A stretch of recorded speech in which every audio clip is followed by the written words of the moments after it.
तैयार हो जाएं क्योंकि मशरिक वुस्ता का नक्शा बदलने वाला है। पिछले चंद घंटों में वो कुछ हुआ है जिसका डर पूरी दुनिया को था। इसराइल और अमेरिका ने ईरान की शाहरग पर हाथ डाल दिया है। ईरान के गैस स्टेशन से लेकर बिजली के ग्रिड तक सब कुछ राख के ढेर में बदल रहा है। लेकिन रुकिए, क्या ट्रंप ने वाकई जंग रोक दी है या ये ईरान को खत्म करने का कोई नया मास्टर प्लान है? आज की इस रिपोर्ट में हम वो सच देखेंगे जो मीडिया आपको नहीं दिखा रहा। आज सुबह ऑपरेशन एपिक फ्यूरी के तहत वो हुआ जो ईरान ने सोचा भी ना था। अमेरिकी और इस्राएली जेट तैयारों ने ईरान के सबसे बड़े गैस प्रेशर स्टेशंस को उड़ाकर राख का ढेर बना दिया। तेहरान, अस्फहान और शिराज में इस वक्त सन्नाटा है, ना गैस है ना बिजली। अमेरिका का पैगाम साफ है, अगर मिसाइल नहीं रुकेंगे तो ईरान पत्थर के दौर में वापस चला जाएगा। लेकिन क्या ईरान झुक गया है? बिल्कुल नहीं। ईरान ने जवाब दिया, और ऐसा जवाब दिया कि तिल अबीब की जमीन कांप उठी। ईरान के खैबर शिकन और फतेह मिसाइल ने इसराइल के एयर डिफेंस को चीरते हुए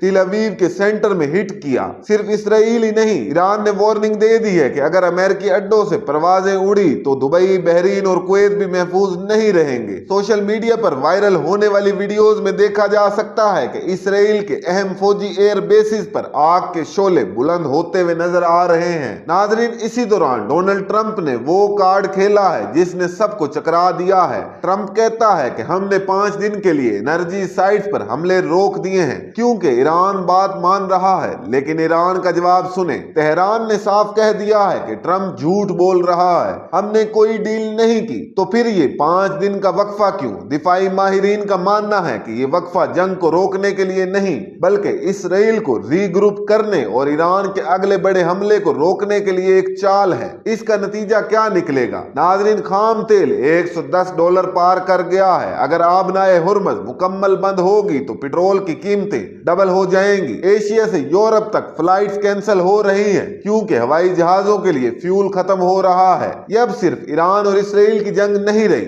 यह आपके किचन और आपकी जेब की जंग बन चुकी है। क्या आपको लगता है कि ईरान अगले 5 दिन में कोई बड़ा सरप्राइज देने वाला है या इसराइल तेहरान पर कब्जा कर लेगा? अपनी राय कमेंट्स में जरूर दें। इस वीडियो को शेयर करें ताकि सच सब तक पहुंच सके। कल की ताजा तरीन अपडेट्स के लिए पेज को फॉलो करें।